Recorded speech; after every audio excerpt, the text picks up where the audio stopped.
इस वीडियो में आर्गुमेंट से कनेक्टेड जो कैंडिडेट्स हैं, आप ही की तरह वो सारे कैंडिडेट्स हैं, तो उन्होंने क्या मिस्टेक की है उसको मैं शेयर करना चाहती हूँ और उस मिस्टेक से आप लोगों को सीखना है। ओके, ताकि आप वो मिस्टेक नहीं करो जो इन्होंने किया है। क्वेश्चन रिमूवल ऑफ आर्टिकल 370, ये क्वेश्चन मैंने दिया था, हालांकि इस पे कोई आया नहीं क्वेश्चन। ओके, तो इसने इंट्रोडक्शन में अपना बैकग्राउंड दे दिया 370 का। कैसे बैकग्राउंड? 2019 में 370 अबॉलिश किया गया, खत्म। कितना अच्छा है, कोई साइड्स नहीं लिया। ओके, अब देखिए,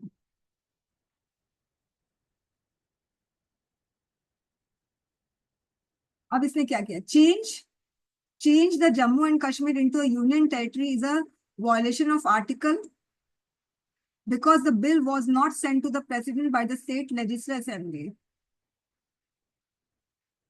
आप देखिए, ये क्वेश्चन, ये जो पॉइंट है वो एकदम गलत है। क्यों? क्योंकि पूछा जा रहा है कि जब 370 को रिमूव करने के बाद का पूछा जा रहा है। पूछा जा रहा है कि ushers in a new dawn in Jammu and Kashmir, ये पूछा जा रहा है ना, कि जो 370 को रिवोक किया गया है उससे जम्मू एंड कश्मीर को नई जिंदगी मिली है, नई लाइफ मिली, ये क्वेश्चन है ना। अब इसका जो पॉइंट है ना, ये क्या ये जो बोल रहा है is a violation of article 3, तो क्या ये कनेक्टेड है क्वेश्चन से? क्या ये क्वेश्चन को एड्रेस कर रहा है? बिल्कुल नहीं कर रहा है। इसको अपने अगेंस्ट पॉइंट में लिखना चाहिए था कि जम्मू कश्मीर में न्यू लाइफ नहीं आ रही है, कोई नई जिंदगी नहीं आ रही, क्यों नहीं आ रही ये लिखना था, मगर इसने ये लिखा है, तो ये पॉइंट वैलिड ही नहीं है। ओके, अब देखिए क्वेश्चन क्या है, फिर से देख लो। Removal of article 370 ushers in a new dawn in Jammu and Kashmir. 370 के रिमूवल से जम्मू एंड कश्मीर में नई लाइफ आई है। अब कंक्लूजन देखो, the Gandhian way of non violence and peace must be created to solve the crisis of legitimacy in Kashmir. क्या ये conclusion question से कनेक्टेड है? बिल्कुल नहीं है। न्यू डॉन आया या नहीं आया ये लिखना था ना। डिसकनेक्टेड, फिर ये जो पॉइंट है ये भी डिसकनेक्टेड, डेविएटेड है। क्लियर हो गई बात? आगे बढ़ते हैं। ये क्वेश्चन था, फिलोसफिकल टाइप का क्वेश्चन मैंने दिया था। We are architect of our own demand, इसका मतलब है हमारा जो फेलियर है ना, हम उसके जिम्मेदार हैं, हम उसकी रिस्पॉन्सिबल है। कोई हम दूसरों को ब्लेम नहीं कर सकते, वो रिस्पॉन्सिबल है मेरे फेलियर के लिए। ओके, तो इंट्रोडक्शन टर्म नहीं लिखा तो मैंने लिखा है कि भाई इंट्रोडक्शन टर्म लिखो। अब इसने क्या लिखा है, human history shows that human tendency always goes to manage to unmanage, vice versa, sometimes doing good create destruction, sometimes doing good create destruction. ये तो साइड ले लिया। साइड कैसे लिया? हम अपने फेलियर के जिम्मेदार नहीं हैं, क्योंकि जब हम कुछ अच्छा करने की सोचते हैं तो बुरा हो जाता है, तो इसने साइड ले लिया। ओके, तो मैंने लिखा डू नॉट टेक साइड्स। और कोई कोई ओवर क्राउडेड करते हैं कंटेंट का। भी मैंने रिपोर्ट किसी का इवेलुएट किया था, आप ही लोग के बैच का, इतना सारा डेटा, बाप रे, 32%, तो इतना परसेंट, अरे भाई आपको नहीं याद रहेगा। प्रैक्टिकल, बी प्रैक्टिकल, आप ऐसी चीज लर्न करो, ऐसी चीज अपने दिमाग में रखो कि एग्जामिनेशन हॉल में आपको वो चीज याद रहे। आपने इतना सारा फिगर्स एंड डेटा स्टैटिस्टिक्स दे दिया कि आपको ये याद रहेगा? आपके पास सिर्फ पेपर 2 नहीं है स्टूडेंट्स, आपके पास पेपर 1 है। पेपर 1 का मतलब आप समझते हो, बहुत सारे, सिर्फ एक सब्जेक्ट नहीं, बहुत सारे सब्जेक्ट्स। तो इसने देखिए एक एग्जाम्पल काफी था, इसने 2 एग्जाम्पल क्यों दिया?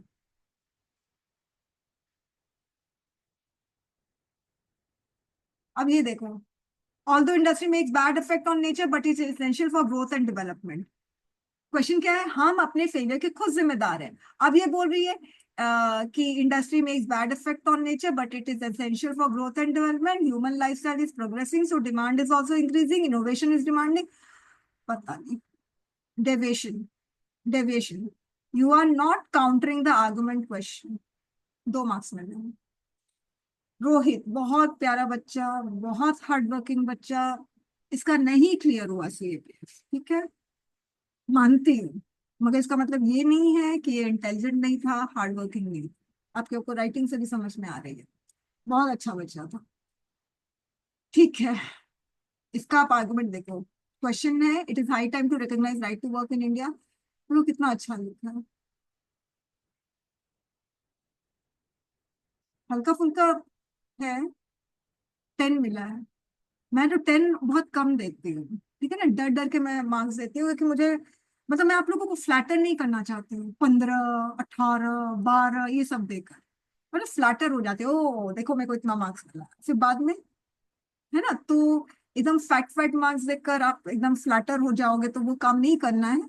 इसी की वजह से अगर 10 दिया है, बहुत अच्छा है, मगर 10 से भी ऊपर आप लोगों को एग्जामिनर दे सकते हैं। ओके। निखिल बहुत अच्छा बच्चा था, और ये सिविल्स का तैयारी कर रहा था सर। अब मैं इसके टच में नहीं हूँ, मैं ही नहीं रोहित के टच में हूँ। ठीक है, ये एनरोल्ड बच्चा था, रोहित भी एनरोल्ड बच्चा था। सोचिए, मतलब इन लोगों को बोला हुआ है, जैसे आपको बोल रहे हैं ना इंट्रोडक्शन टर्म लिखना, फिर भी नहीं लिखेंगे। तो मैंने निखिल से पूछा क्यों नहीं लिख रहे।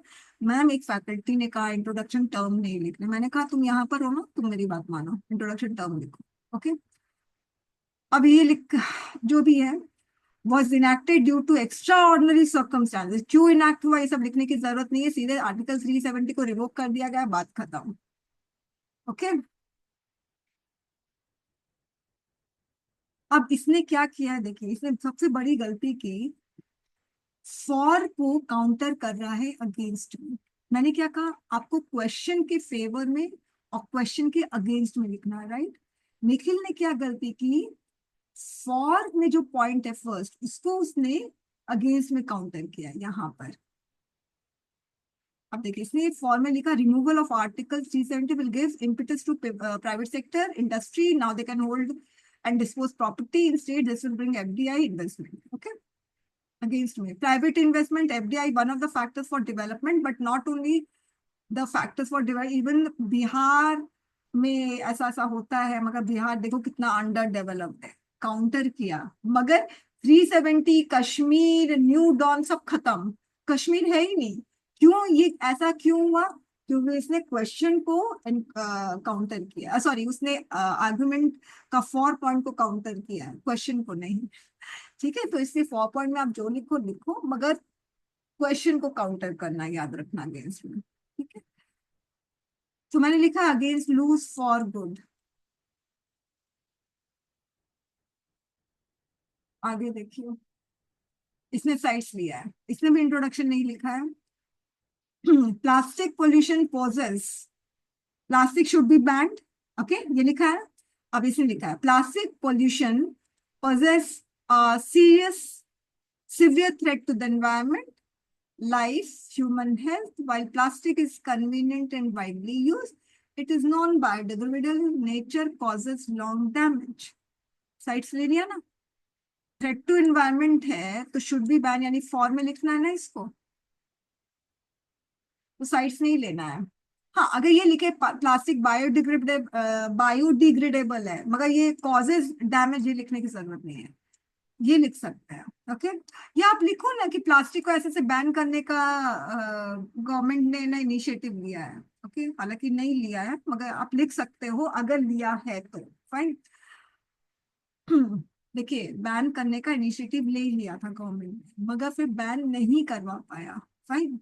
अच्छा, आर्गुमेंट फॉर, आर्गुमेंट नहीं लिखना है। अब देखिए इसने कितने पॉइंट्स लिखे हैं, 3 पॉइंट्स लिखे हैं, और मैंने क्या लिखा है, इसने ऐसे ऐसे लिखा है, ये तो ठीक है। 1, 3, 4 मर्ज, 4 पॉइंट्स दिए हैं। सोचिए क्यों, क्योंकि इसको लगता है, ये मेरा स्टूडेंट नहीं है, ऐसे ही कहीं से कोई स्टूडेंट आया है, तो इसको क्या लगता है 4 पॉइंट देकर एग्जाम में इंप्रेस हो जाएगा और खूब बोरी भर भर के मार्क्स देगा। इमेजिन। अब देखो 1, 3 एंड 4 मर्ज, लेकिन 1 environmental pollution, climate change, waste management, तो सारा तो बात एक ही है ना, सारा तो एनवायरमेंट से कनेक्टेड है। मगर एग्जामिनर को बच्चा समझ रहा है, ज्यादा नंबर ऑफ पॉइंट्स ज्यादा मार्क्स। अगेंस्ट में बोला है सेकेंड एंड फोर्थ को मर्ज करने, lack of cost effective alternative, affordable and convenient, बात एक नहीं है, जबरदस्ती। मैंने कहा talk about ban, this is the question, इसके बारे में बात करो, क्वेश्चन से क्यों मर्ज हो रहे हैं। खुशवीर, बहुत अच्छा बच्चा था ये भी, और उसने कोशिश भी बहुत की मगर उसका हुआ नहीं। देखो कितना कितना स्टाइल मारते हैं ना, डबल डबल लाइन देखो। अरे एक सिंगल लाइन देने में क्या टाइम वेस्ट नहीं होगा, डबल लाइन लेने में टाइम वेस्ट होगा, चाहे 2 सेकंड से क्यों वेस्ट ना हो, है ना, होगा। Do not waste your time in exam by doing such thing, why double line. अब it is high time to recognise right to work in India. मुझे लगता है ये क्वेश्चन अभी भी इंपॉर्टेंट है, ठीक है। Rapidly changing structure of world and economic structure demand law and regulation which can fulfill modern needs. Right to work define the legacy. ये क्या लिख रहा है, सीधे राइट टू वर्क क्या होता है वो बताएं, ये सब तो कोई जरूरत नहीं, भूमिका बांधने की कोई जरूरत नहीं है, ठीक है। Not much content. हाँ, marriage age for women in India should be increase to 21 years, ये क्वेश्चन। अब इसने क्या लिखा इंट्रोडक्शन में, marriage is the key principle of human society, जरूरत ही नहीं, सबको पता मैरिज क्या है। फिर government make some legal framework which keeps the traditional value of marriage and help in the development of citizen. Marriage क्या सिटीजन का डेवलपमेंट कर रहा है, मतलब मैरिज एक इंस्टीट्यूशन है, ओके ठीक है, मगर सिटीजन्स का डेवलपमेंट मुझे समझ नहीं आ रहा है। मैंने काट दिया। इसने भी पॉइंट्स को बढ़ाने की कोशिश की थी, तो मैंने कहा मर्ज करो, दोनों बात एक ही है। अब इसने कंक्लूजन में क्या लिखा है, government takes decision and its framework put a legal boundary to social levers. Marriage के बारे में बात हो रही है, सोशल लीवर्स क्या, पहले तो मैरिज एक प्रिंसिपल आ गया, अब कंक्लूजन में मैरिज एक सोशल लीवर आ गया। It works in wellbeing of society but including traditional value and structure of society. Question है, क्या महिलाओं का एज, मैरिजेबल एज 21 साल तक करना चाहिए, ये क्वेश्चन है ना, क्या है, डिसकनेक्टेड। ये स्टूडेंट्स वाकई में बहुत अच्छा, बहुत अच्छा, अगर आप देखोगे ना, मगर है ना, मुझे ना, मैं इससे ज्यादा कनेक्टेड नहीं रही, इसने मुझसे एक ही इवेलुएट करवाया आंसर स्क्रिप्ट, और इसको 50 आए। मैंने कहा तुम आप 70 डिजर्व करते हो, मगर उसने मुझसे एक ही इवेलुएट करवाया, तो मैं इसके बारे में कुछ ज्यादा बता नहीं पाई, और मैं इसका वेट कर रही थी कि नेक्स्ट आंसर स्क्रिप्ट वो मुझे दे, मगर इसने कुछ दिया ही नहीं। मुझे बिल्कुल भी नहीं पता ये कौन सा स्टूडेंट है, कितना अच्छा लिखा है, हालांकि आप देख रहे हैं मैंने इतना कुछ दिया है, मगर इसने अच्छा लिखा है। चलिए इसका हम ना आर्गुमेंट देखते हैं। अच्छा अच्छा, इसने साइट्स लिया इंट्रोडक्शन में, देखिए कितने सारे स्टूडेंट्स अननोइंगली साइट्स ले रहे हैं। We are architect of own demise, इसमें इसने साइट्स लिया है, तो इस चीज का आपको ध्यान रखना है, okay. Conclusion, disconnected from the question. As humans have progressed or moved with the help of technology, thinking ability should not bias a threat future generation। कहाँ है डिमाइज वाला कुछ लिखा, आर्टिफिशियल इंटेलिजेंस एक्सेट्रा। क्या आपका ओपिनियन है, is man responsible for his own fate, इस पे क्या ओपिनियन है, ये लिखना था ना, तो इस चीज का आप लोग को ध्यान देना है। अच्छा, अब मैं जो टच एंड गो वाला सिस्टम आप लोगों को बता दूं, अब देखिए इंट्रोडक्शन इतना लंबा लिखा है जबकि जरूरत ही नहीं थी। इसने यहाँ पर साइट्स लिखा, मैंने कहा ये पॉइंट बहुत अच्छा है, ये वाला पॉइंट जो है ये बहुत अच्छा है, इसको फॉर में लिखो, आप इंट्रोडक्शन में क्यों लिख रहे हैं, और इंट्रोडक्शन टर्म लिखो। मैंने इसके बाद इसको फीडबैक देना छोड़ दिया, क्योंकि ये कभी भी इंट्रोडक्शन नहीं लिखता था, टर्म, तो छोड़ दिया, इसको इंट्रोडक्शन लिखना चाहिए। यहाँ पर लिखा है डू नॉट टेक साइट्स, अब देखो टच एंड को 5 पॉइंट्स दिया है, coding is another language, coding task creative, coding helps, coding improves, coding helps. मैंने लिखा हाँ, एग्जामिनर क्या इंप्रेस होगा टच एंड गो से, अगेंस्ट थोड़ा सा एक्सप्लेन किया अगेंस्ट में,